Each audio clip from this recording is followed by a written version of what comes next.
Hey folks, this is Jason Lewis, the producer of the From the Shadows podcast. I just want to remind you about our website, FromTheShadowsPodcast.com. We have a Facebook page. We would appreciate it if you like and follow. Also, join our discussion group on Facebook called After the Shadows. We have a Twitter feed. Please follow us on Twitter.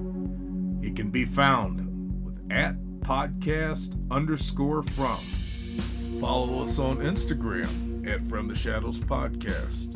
We have a YouTube channel. Go to the search bar of YouTube and put From the Shadows Podcast, and please subscribe to that channel. We are also on the Odyssey Radio Network, and we can be found there at odyssey1.com. We're still on the traditional podcatchers that everybody loves to listen to us on. We get a lot of feedback, so please rate the podcast and communicate with whether you're on Spotify, Stitcher, TuneIn, Apple Podcasts, Podbean, or Google Podcasts. We're there, and we appreciate it when you leave comments for us. We also have a Patreon page. It can be found at www.patreon.com/FromTheShadows. You can receive books, stickers, coffee mugs, and special content just for our Patreon subscribers. Check it out for yourself and see what packages that we have to offer. Well, that's all I have for you right now, folks, and thanks for being a part of the From the Shadows podcast family. So with that being said, let's get this episode started.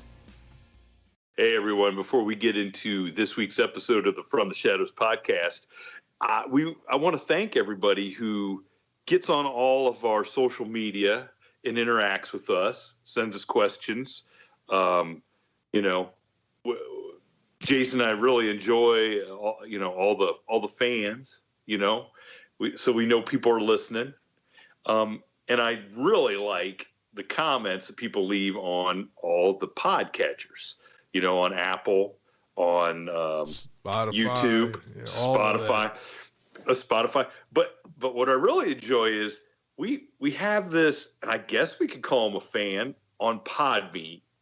And this gentleman named Scooter seems to really enjoy our Friday podcasts. But man, does he not like the midweek howl. And he goes on and on. In fact, the last midweek howl, this is a quote, and I'm quoting Scooter. Midweek howl, Z's, bunch of Z's. So that's supposed to signify he's sleeping. I just fast forward through it every time, and he capitalized every. So Holler, since you're with me and Jason right now, man, how does that make you feel that somebody just doesn't appreciate the time it takes for us to put together the midweek howl and for you to tell a story? I have mixed emotions because when you told me about it, I said, first of all, I think I must know the guy, right? Well, I started that's what I think. I arrested Scooter. I told the Scooter story one day, and maybe I'm going to tell an unedited X-rated version for Patreon one day. I arrested a Scooter, and I worked with a Cooter, so it could be either one. I normally don't share my podcast. I don't tell people I know about the podcast because, first of all, my fifth grade teacher will be the first one to tell you that I'm not funny. She told me that for the whole year, right? Was Scooter your fifth grade teacher? No, she could have been. Or maybe, hey, he could have been in there with me and kept hearing her say that. You know what I mean? Some of these kids just parrot what the teacher tells them. So, well, you have to tell us about this Cooter one of these days, too. Well, Cooter was a cop, and I don't want to rail on too bad because he lost a leg through diabetes and some bad choices. But oh yeah, I got 50. I beat him up when we were in second grade at the Pinewood Derby, and we didn't realize we were going to grow up and be cops together. So that's a whole. I could tell you 15 stories on that. But back to why this guy don't think I'm funny. He's got to look at himself. You know what I mean? And there's some folks that just can't have a good time, right? God bless him. I'm praying for him. You know what I mean? But well, Scooter, if you're listening, come on, man, give the Howler another chance. But most of all, if you don't have something nice to say, that's fine. Just keep it to yourself. Okay. Well, no, hold on a second. This is where I This is what I think. First of all, he needs to sit down and listen to them all to make sure he knows what he's talking about. Yeah, true. And then send them to everybody he knows and ask their opinion. Yeah. That way he can gather the facts and make an informed decision. So even better. Absolutely. So Scooter, do us a favor, man. Listen to all 50 or so episodes of the Midweek Howl. Send them to all your friends. Send us back the statistics. And then maybe we can make a more informed decision. But we are glad that you love our Friday episodes because you're going to like this one with Mary Fabian of the Pennsylvania Bigfoot Project. Hey, welcome everybody to the From the Shadows podcast. I'm your host, Shane Grove. And with me, as always, is the Judge. Judge, what's happening? Hey, I'm just happy to be here. In the era of COVID, I'm just glad that we can sit at the same table and do these podcasts, and we're not remotely doing this. So yeah, it's a lot better to be in the same room. Good times. And Jason, the super producer, what's happening? Oh, I'm hanging in there. How about yourself there, Mr. Host? And greetings, everyone. Mr. Host. Jeez. Oh, geez. Well, hey, joining us today is a super interesting lady, Mary Fabian from the Pennsylvania Bigfoot Project. Mary, welcome to the program. Thank you. And before we went on air, we already discussed that, her last name may be Fabian, but she is not related to the famous musical artist, movie star that who was it, Laverne or Shirley had the huge crush on? Because his first name is Fabian. Yeah. So anybody out there that is as old as us and was wondering, showing our true age. So hey, we're excited to have Mary on, and obviously Sasquatch, Bigfoot is universal topic right now, and so we're excited to get other people's perspectives in different parts of the country. We've had people on from Oklahoma. We've had people dealing with the Washington Project. We've had people, that's on TV with it. So excited. The one thing I know about Pennsylvania country is there's a lot of black bears. Oh, yes. A lot of black bears. I'm scared of bears. So I remember it was like 2 years ago, and I don't know why I did this, but I looked up how many bears were killed the first day of bear season. It's like 600 and some bears were killed. And I'm thinking, shouldn't that be all of them?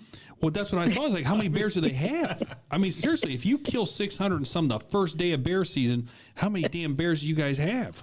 Thousands of them. Yeah, quite a lot. Oh, and they kill people too. I think that they have record size ones here also. I think one was killed just a few years ago. I think he was around 1,000 pounds, something like that. So he must be eating a lot of people. Big one, yeah. Is it like with like Brody with the shark? Did they cut the stomach open and see what was inside of it? Oh, brother! Found some guy's flannel shirt in a backpack. I should tell you something about the habitat here in Pennsylvania. If it can support a lot of bears, a lot of black bear and big ones also, but usually they run, in the 250 range. They don't all get that big.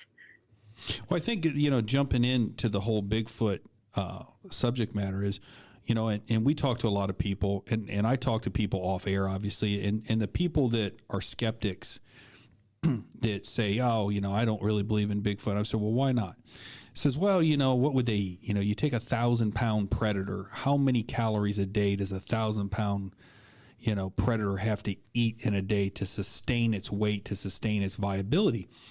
And the answer to that is, I don't know. But what you're telling us is, hey, look, we got 1,000-pound black bear. Yeah. We got 1,000-pound black bear. So, so let's jump right in. What is the habit? Look, I've been to Pennsylvania. Grover, you've been to Pennsylvania. Jason, you've been to Pennsylvania. Many a times. But we have people from all over the world that listen to our podcast, and so tell those people, what's the habitat like in Pennsylvania? Well, we are.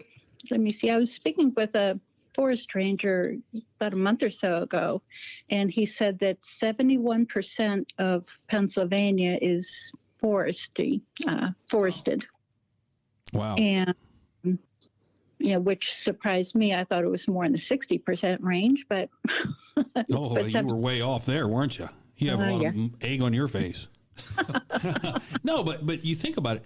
You're right, and I've been through Pennsylvania, and you get on the highway and you drive all the way through. You would not guess that 71% of the square miles of the state is forest, and Pennsylvania is a big state.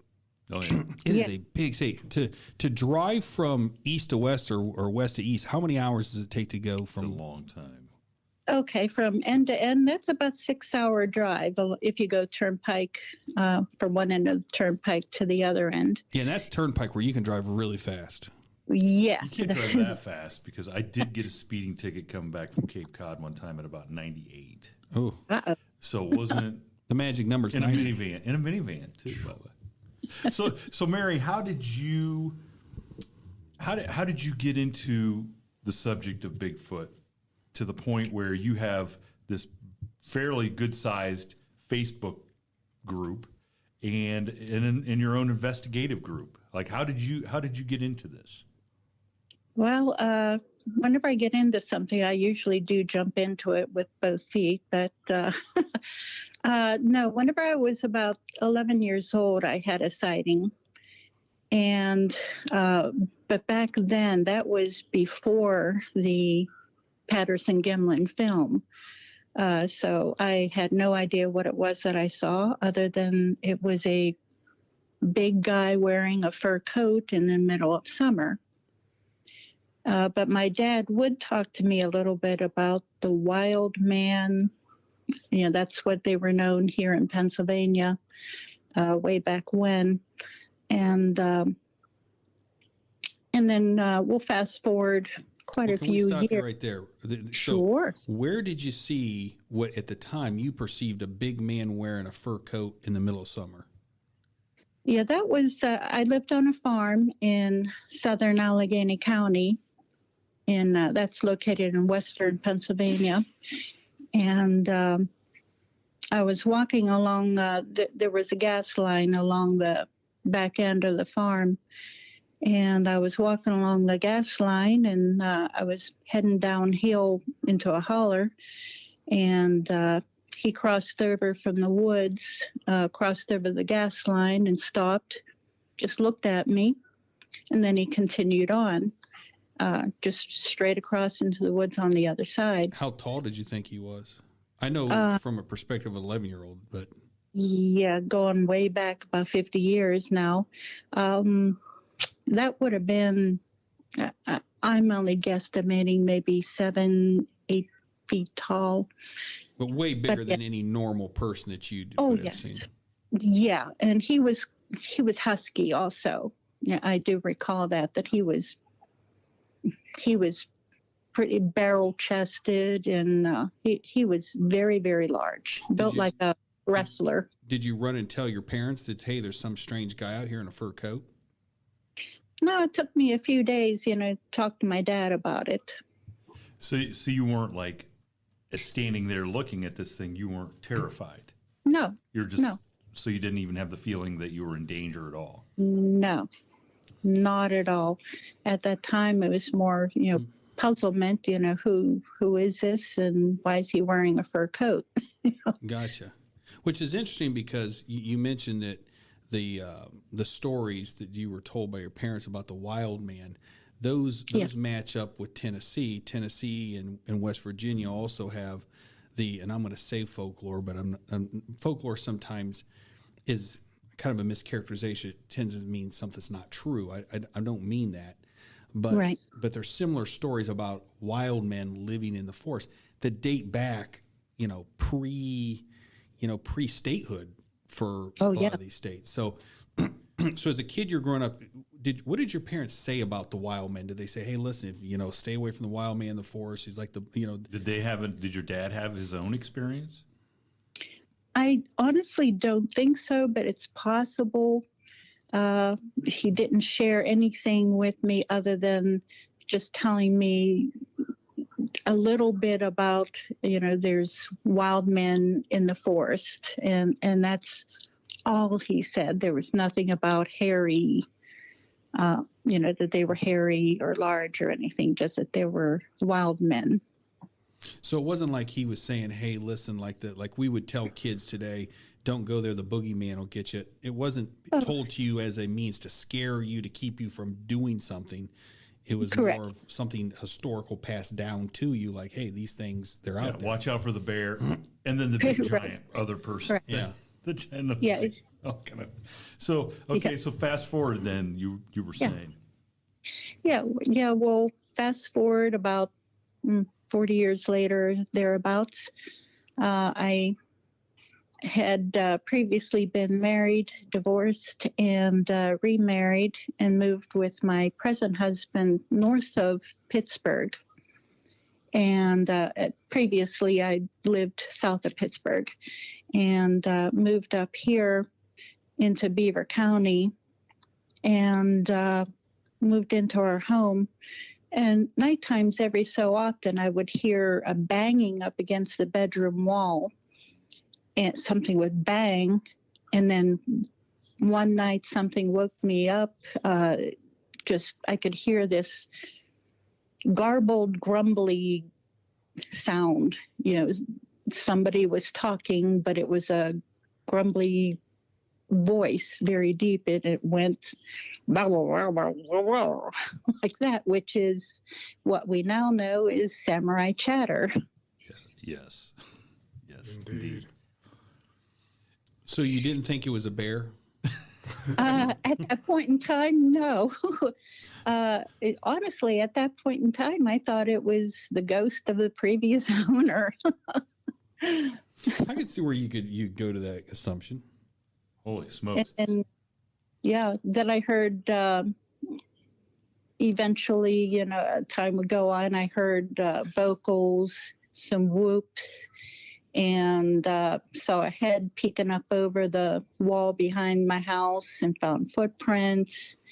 And something would come by every 3 weeks and peek in the windows and try to scare me. So she's just so matter-of-factly. Yeah, it's and then he opened the door and he made himself a sandwich, and we had a conversation about yard work, and this is like so. I mean, there's not a lot of sensational storytelling here. Not making fun of you, but it seems like to me, people like you're doing right now, you're telling this very matter of fact, and kind of what we have found is that people who have grown up with a Bigfoot culture do not sensationalize things because it's just part of their life. Now you grew up, if you had some guy that grew up in the city who had no experience with the outdoors, and you put him in a situation where something big is beating on a wall, he's on vacation at some cabin, and then something's peeking in, he's going to be animated and he's scared and he's telling a story. But it sounds like this is just the way of life. Yeah, Mary sounds kind of bored with the whole thing. Not really. He made me angry, actually, because he would scare my dog. And he would really terrify her, and she was not afraid of anything. What kind of dog was she? She was a border collie, and she would always lay by the back door, always watching out, and now I realize exactly what she was watching for.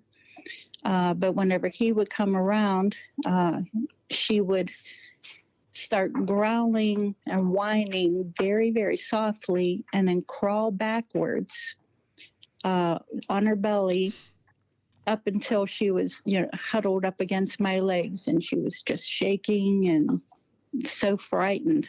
And that would really make me angry, because I do not like inside the house. Yeah. You guys are inside the house, and that's how. So what did so we're getting your perspective. What was your husband's perspective? He's a deep sleeper. He would sleep through all this. I mean, the next day he said, "Hey, listen, that Bigfoot or whatever this thing's back." What was his reaction? Did he believe you, or did he just say, "Hey, listen, let me sleep"? No, he would. At first, he kind of, he never made fun of me or anything like that. But he would try to give the other side of the coin. Okay, well, it could be this, or it could be that, or. We had a motion sensor light outside, and I would always complain, that it was turned, and I would tell him, "Why do you keep turning the motion sensor light? It's not triggering." And he would tell me, "No, I never did." And so this Bigfoot was turning the light. Clever enough that it would turn the light so that you couldn't see it. Well, no wonder the dog's scared, because if these things can figure out to turn the light, they can figure out how to turn the door handle. Yeah. They can figure out how to. Yeah. So when it looked in the window, I mean, did you get a good look at its face, or did you have curtains and it was just kind of peeking through like a sliver of the opening, or? Yeah, I had curtains up, but I could tell by her reaction where he was. And one night, well, no, it was more than one night. I would storm out the door and I would holler at him, and he'd go running off. You are a pure country girl. No kidding. Well, when she said holler, I kind of gave it away. I mean, did she like cook some hot grease and try to throw it out like my grandma? Oh my goodness! This is my grandma grew up pure hillbilly, Tennessee. No way. It's like you're not calling Mary a hillbilly. No, it's Tennessee. Okay. My grandma was a hillbilly. All right. And so my mom was. Okay. Yeah, my mom was a West Virginia hillbilly. Oh, yeah, there you go. So we had these. So she lived up here in the north end of town, and they'd get these stray dogs that would come, and they were menaces. So she would always have some grease cooking on the stove. And if those dogs show up, she'd grab that grease and run out there and try to throw it on the dogs. Not realizing that once the grease cooled down, the dogs came back and licked it off. Because it would scar you. It'd be terrible. But, I mean, she never caught the dogs. I mean, she'd go running out there spilling grease on her hands and down her legs, screaming. And I'm just sitting there thinking, gee, Merry Christmas,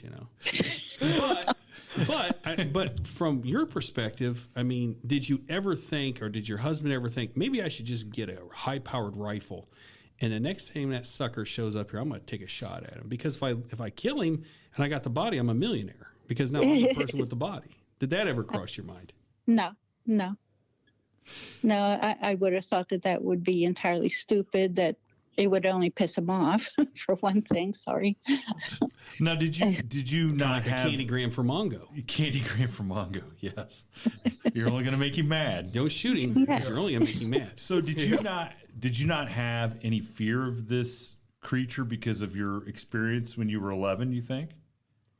Or I was respectful of his size and possible temperament, because you never know, which way something's going to turn. But then you don't bully and frighten any of my loved ones. You just don't, because I'm going to come after you.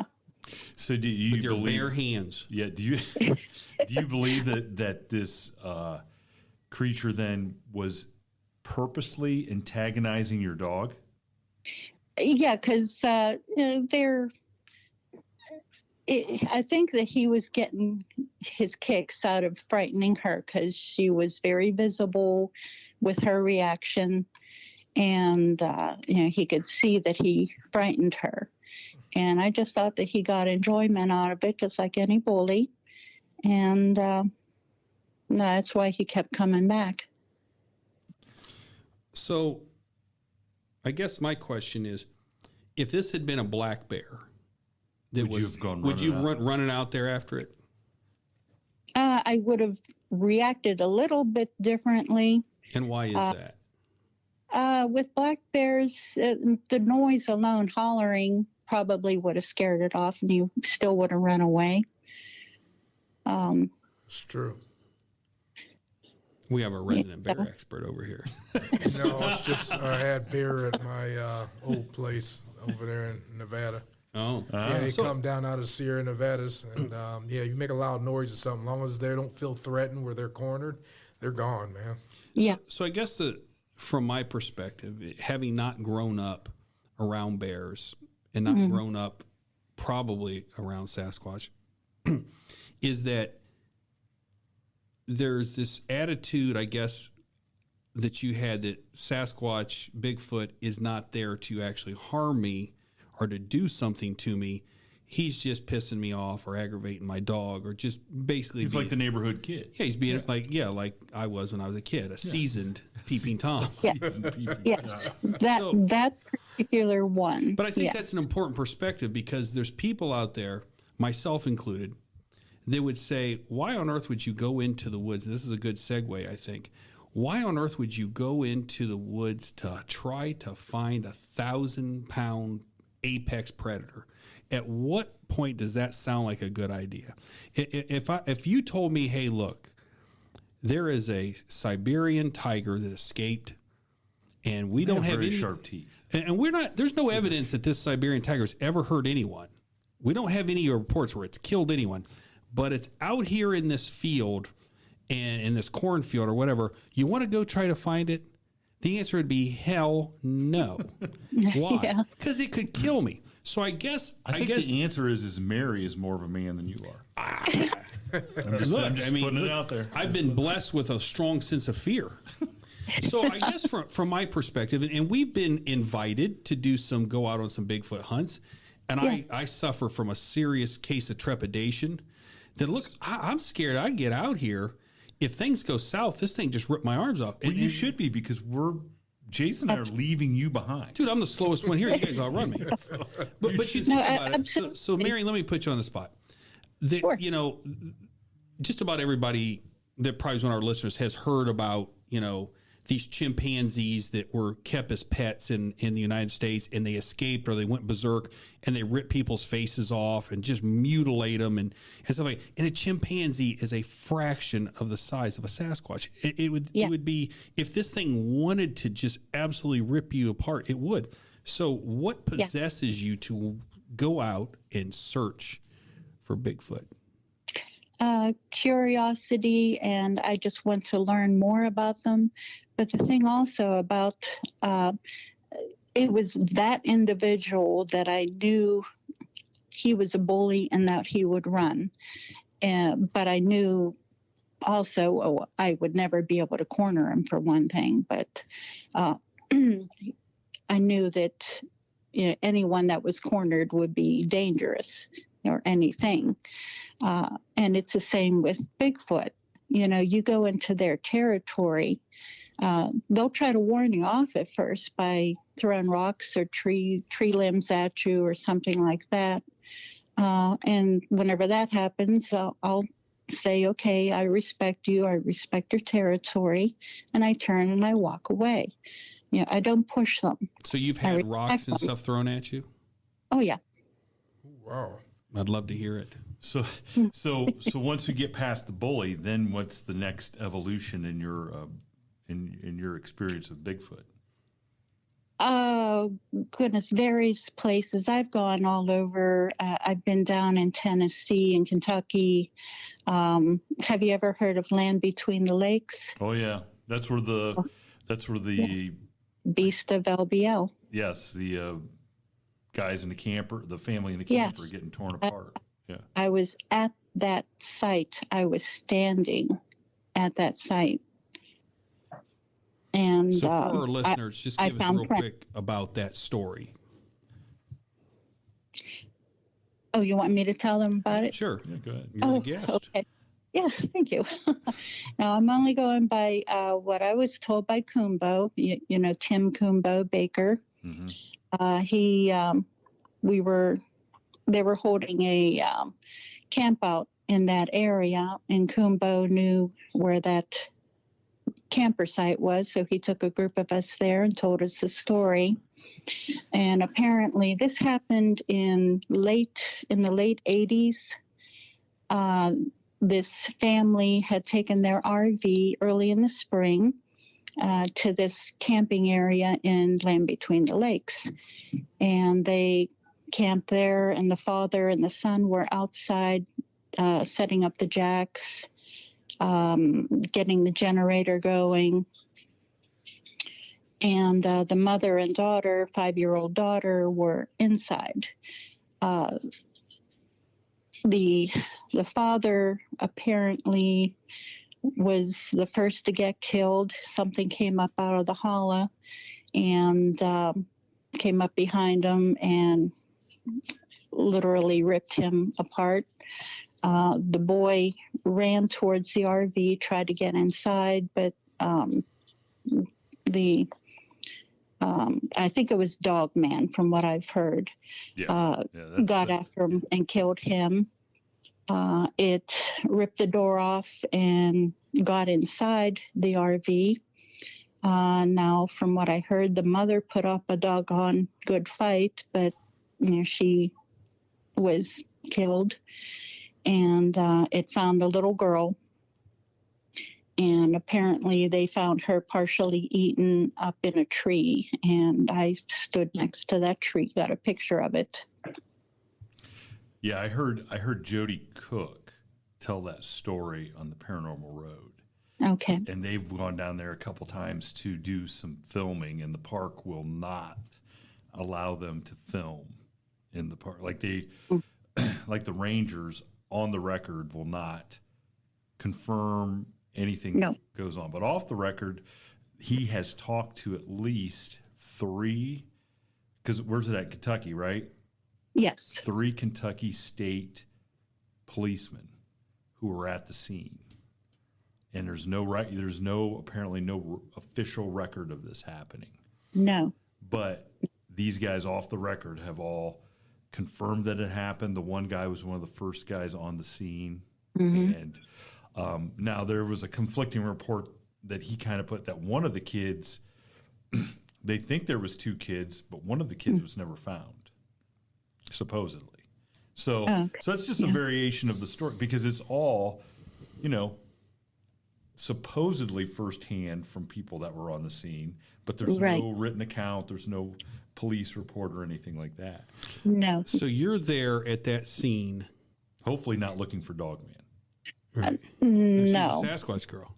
Yes, I have no interest in Dogman. But the legend, so what they said was that area was, they got everybody out of there in the 60s when Kennedy was president. Right. Okay.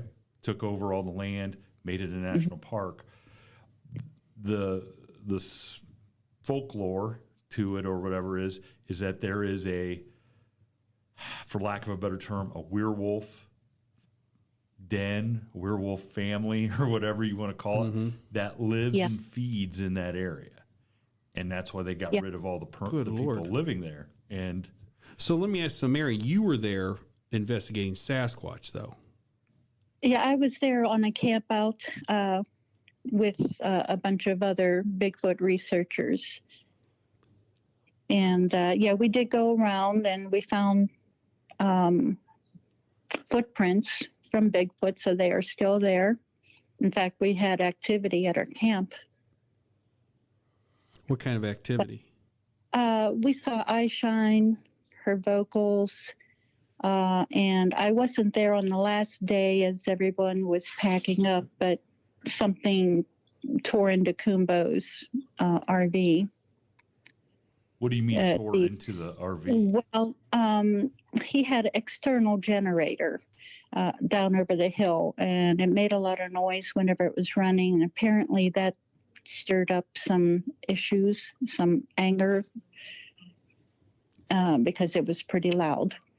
And it, on the last day as Kumbo was packing up, he had put the cord back into the compartment on the external side of the RV and closed the door. And apparently whenever he was up hooking it up to his truck, it snuck up, and just he said he could see the claw marks where it ripped into where the power cord was stored. Wow. Now, it sounds like to me Dogman's been framed. Yeah. I mean, seriously, it sounds like there's Bigfoot in the area, and they said, hey, listen, let's frame this Dogman. Let's rip this family apart, and we'll blame it on them. Because I know I'm in jest, but it's interesting because, and I found this topic very interesting, and we've talked to some people about this. How do Dogmen and Sasquatch coexist in the same geographical area? They're both apex predators. They're both going to be competing for the same food sources. Yeah. So and both are, from what everybody's accounts are, they're both extremely territorial. Yes. So how do these two things coexist? I think that from what I heard, at least down there, I was talking with a local. He said that whenever the dogmen move in, the Bigfoot move out. Really? Interesting. Yeah. Well, it does. It does seem to me like every story that's been tied to, Dogman seems a little more aggressive. Yeah, without a doubt. Than Bigfoot. So, although there's a lady that tells a story about a peeping Tom Bigfoot who has the same name as Fabian, who goes running out. So you were there and found prints and indicia and things like that. So do you ever? I mean, look, there's a lot of armchair Sasquatch investigators, people who love to watch the shows, who are never going to get off the couch or chair and go into the forest and look. What can you tell those people about what it's like to be in the forest at night and these things are moving around and throwing things and telling you, hey, you're in the wrong area of this forest? What's it like? It's frightening, for one thing, because I don't particularly care to go through the forest at nighttime. Whenever we do go out at nighttime, I know there's a lot of researchers, they'll hike out in the woods at nighttime, and I don't do that. I take things the easy way. I go in my truck, along with some friends, and we'll park in a good area that we know that there's activity, and we sit in our folding chairs next to the trucks and just have a s'mores at the same time. Unfortunately, no. Are you serving drinks? No. Well, that just cut me and Grover right out. Yeah, I like s'mores and you like drinks. Yes. Now, but, did you? So they come into us. They come to us. We don't have to search for them. They come to us. So how did you get so now you weren't out actively searching for Bigfoot when the one started, the bully started hanging around your house, right? Right. So was it because of that activity that you decided you wanted to find out a little bit more? Yes. Okay.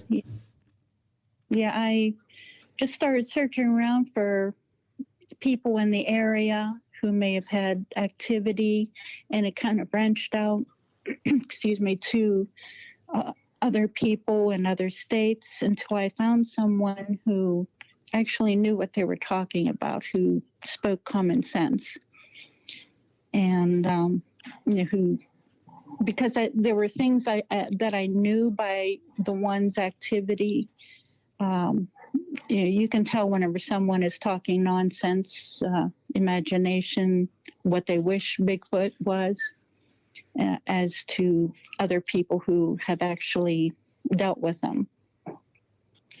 And I found a group of guys who actually know what they're doing, and I hooked up with them and just starting, going out in the woods, learning from them.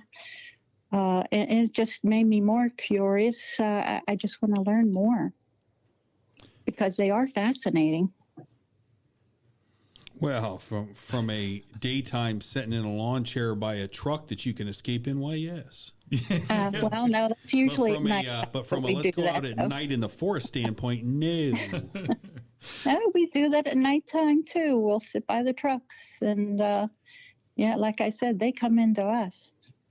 So you got with these group of guys, and then you start going out and doing investigations.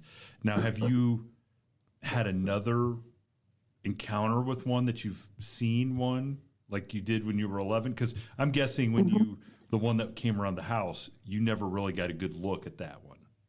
Not a real good look. He peeked up over the wall behind the house, so I only saw his head, and he was backlit by the sun, so I really didn't get a good look at his face.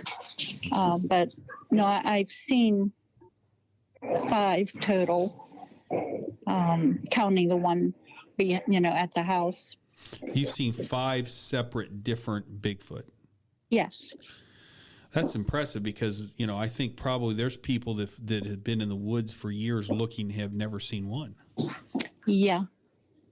So is it, do you think that you're just lucky, or do you think that you just have the right technique by being passive and letting these things come to you versus trying to be go out and hunt them down? Yeah. I mean, for me, I guess it always seemed to me like you watch these shows, and I'm not naming shows in particular, but you take a group of people. Yeah. I'm sorry. You take a group of people and you start tromping through the woods, and I don't care how quietly you think you're walking through the woods.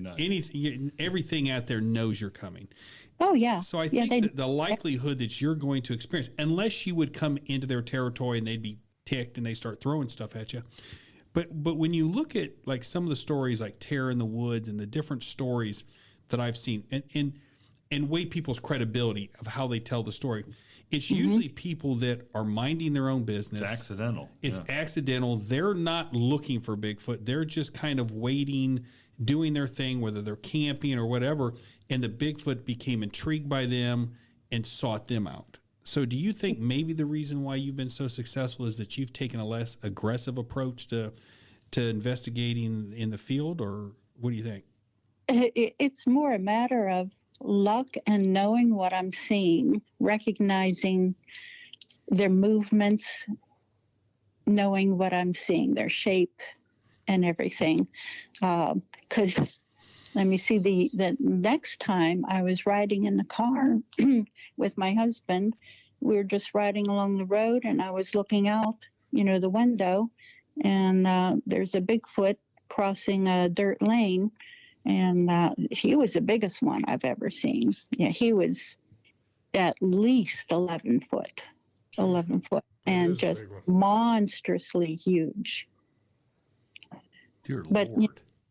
They're all, it's all accidents so far that I've seen. Yeah, that's what it certainly sounds like. A lot of people's sightings are just by accident. You think about it. You look at the show Finding Bigfoot. Okay, there ain't no finding to it.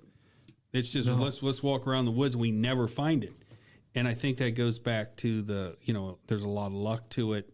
And if you're out there stomping around with a camera crew and 6, 7, 8, 9, 10 people, I think the likelihood that you're going to have an encounter is incredibly small. Yeah.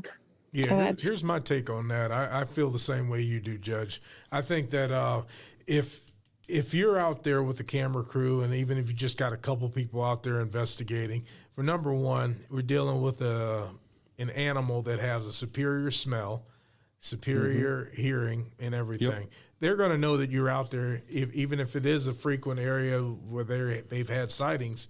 They're going to know that you're there, and I doubt if they're going to come out and say anything. Well, there's people who tell stories about. There's people who tell stories, Jason, about they're out west and they're hiking, and the next morning they'll wake up and they'll see bobcat prints all around the camp. And then they'll notice that a bobcat has been following them for days. They never see it. Yep. They never hear it, but the prints are there. Yeah. So, like you're saying, you get something it's a predator. It lives predator. There, an apex predator. You're not going to see it if it doesn't want you to. That's and it can stalk you and follow you and be close to you, and you don't even know. They say the same thing about wolves. Wolves could be following you for miles. You have no idea. Now, I don't know about bears, but yeah, it's with Bigfoot also. They are so amazingly good at hiding. There can be a little dip in the ground, in some weeds, and they'll hide in that little dip so well. They'll blend in, like ninjas. They keep perfectly still, and they are amazingly fast. The next one that I saw was in Oklahoma, and I was out there with my sister, with another group of researchers. We went out there for a week, and every single night we would go out and in some pretty infamous areas, and we would see eye shine, we would hear vocals, but really didn't see anything. but then, the one night we were returning from an area called Purgatory, and one of the guys was having trouble with his truck. So we pulled into a parking lot of a casino, and everybody else had their heads under the hood helping this guy with his truck. And 4 of us were sitting in the one pickup truck. My sister and I were in the back seat, and 2 guys in the front. And my sister was playing on her phone, and the driver, he was sitting there playing on his phone. Now, neither one of them had ever seen a Bigfoot, and Chuck and I, the other guy, we would always kid them, saying, you're never going to see a Bigfoot if you're always playing on your phone. And, I kept telling them, you have to always be aware, always, no matter where you are, no matter how unlikely you think it'll be that you'll see a Bigfoot, always be aware of your surroundings. And so Chuck and I, he was over in the passenger seat. We were both just sitting there, watching out the window whenever movement caught both of our attention. There was something ran out between the buildings, ran across the parking lot, brightly lit parking lot, and across the highway into the woods on the other side. And it was a Bigfoot. And he was pretty tall, maybe about 8 foot. And because his head was a little above the pickup trucks. And he was just so amazingly fast. It only took him about 3 seconds to cross that parking lot into the woods. And later on, I looked on a map and I measured the distance, and I took the time and the distance, so I was able to figure out how fast he was running. And it was approximately 52 miles an hour. What? That is incredible. Well, bears can run 32 miles an hour. Yeah. We can't outrun a bear. That's not outrun a bear. A horse can't outrun a bear. Isn't it? A grizzly bear can outrun a horse. Isn't that amazing? Yeah. So 52 miles an hour. That's crazy. Yeah. So let me ask you this. Do you think when people go out into the woods, and we're talking about Pennsylvania, Ohio, West Virginia, Kentucky, Tennessee, let's just talk about that area. Right. Do you think people are walking by Bigfoot or Sasquatch and they don't even know they're there? That the population of these things is such that you could be out hiking and be within 25, 50 feet of one of those. You walk right by it. You have no idea. Easily. Oh, yeah. Now we go back to David Pilati's missing 411. I definitely believe that just like you can walk by deer in the middle of the day, you're out in the woods on a hike, they're bedded down. Unless you stumble on them, they'll let you walk right by them. They're looking at you. Yeah. So let me ask you this then. Since you've been all over, and food source wise, do you think, and this is going to be the question that I think about all the time, do you think... Do not ask the question that you think about all the time. That's for this is for different story. Okay, my bad. So the question is, do you think Sasquatch eats people? Do you think they eat people? Yes, I have. I think so, yes. Then that's all the more reason why you're sitting in the lawn chair waiting for Bigfoot to come to you and not going out at night. But because I agree, I think that, look, something that's that big eats meat, that stuff. So I heard this one time. Maybe they're more opportunist. Yeah, but they are, and people make easy prey. I heard this. So with bears, if a bear kills a human being, it discovers really quickly how easy it is to get to our organs, because normally if a bear kills a deer or an elk, there's all these layers of hide it has to get through, because bears like to eat organs.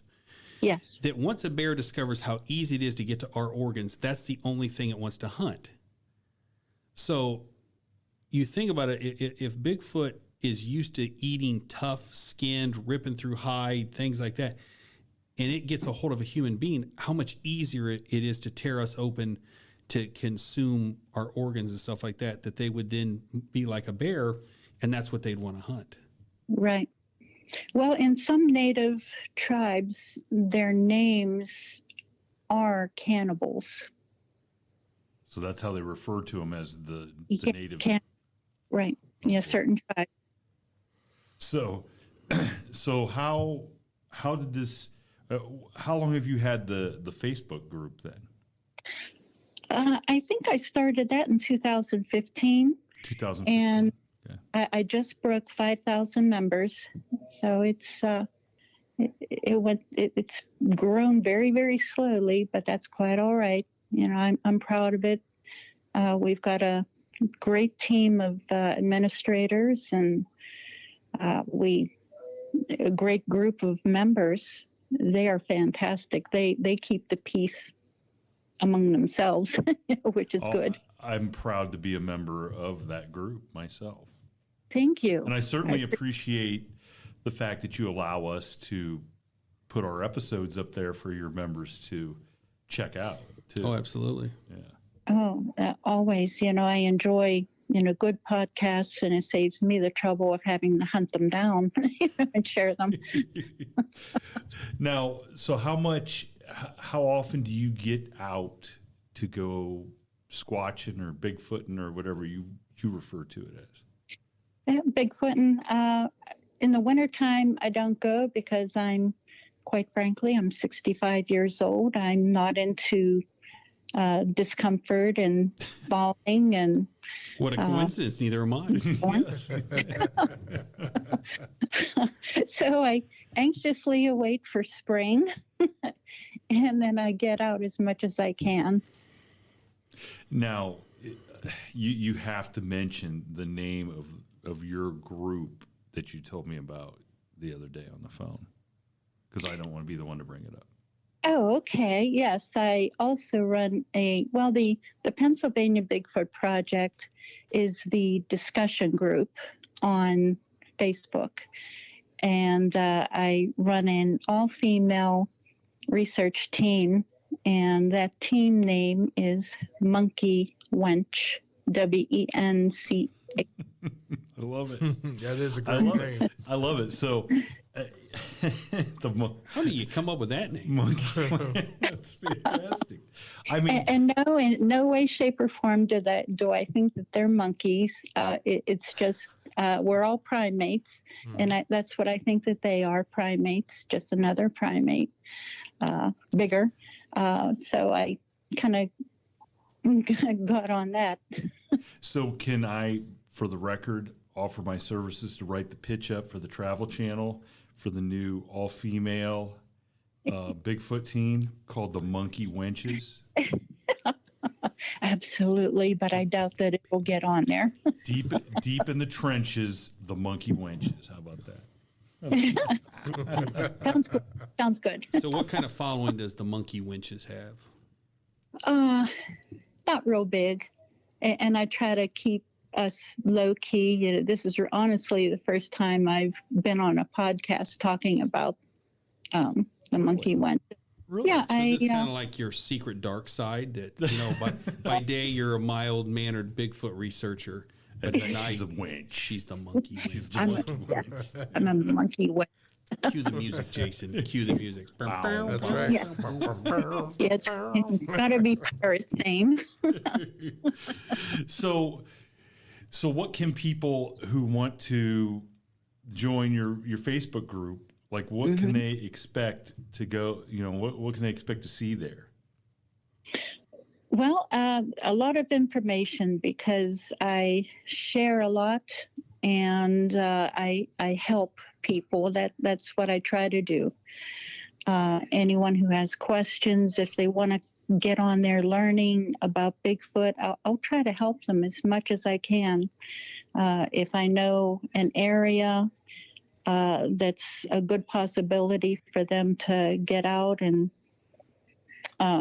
see what they can do to find their own Bigfoot, I'll give them a general area, as long as I know that it's a safe area. But I'll also caution them, because I always tell people you never know what to expect with them, because they are individuals, just as humans are individual. You don't know, if they've had a good day or a bad day, or if their wife has hollered at them for not bringing home the bacon that day. So, or the deer, or the whatever.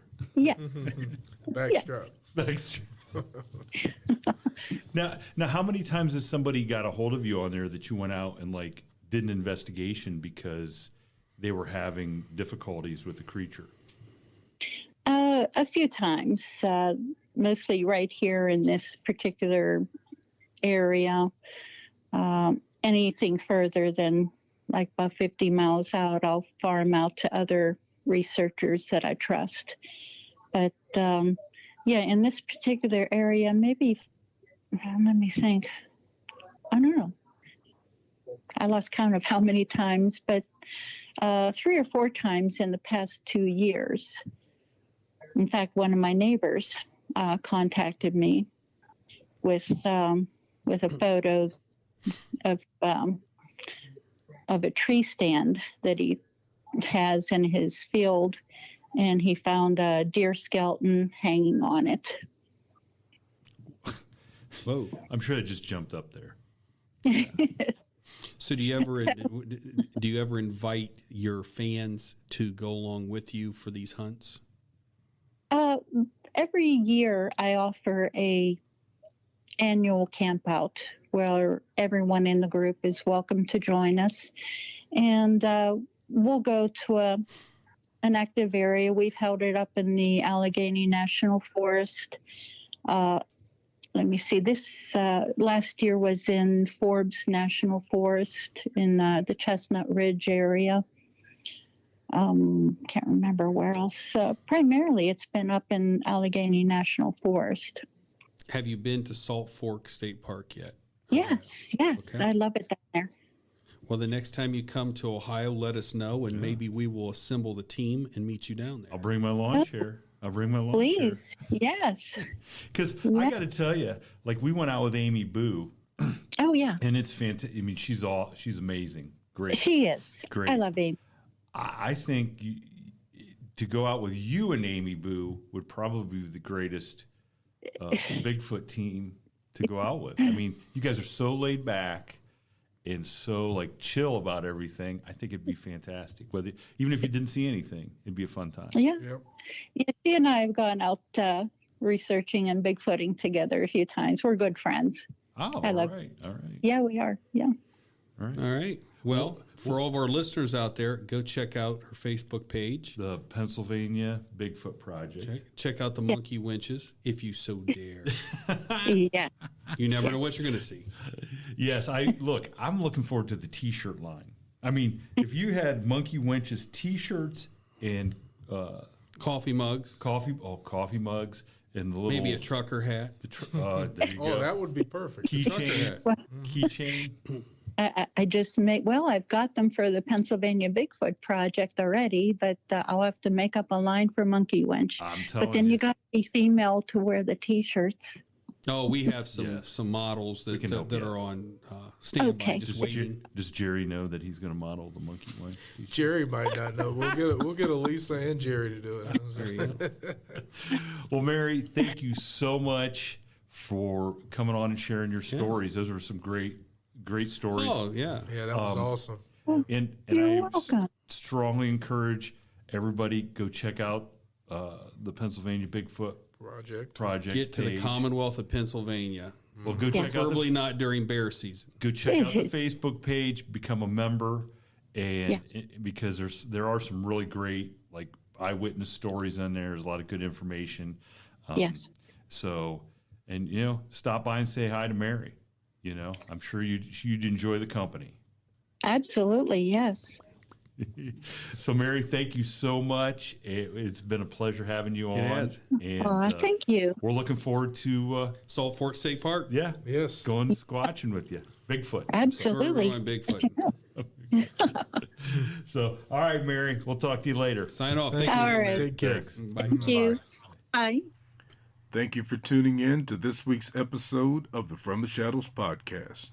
Until next time, never shy away from the darkness or what may be lurking in the shadows. We are out.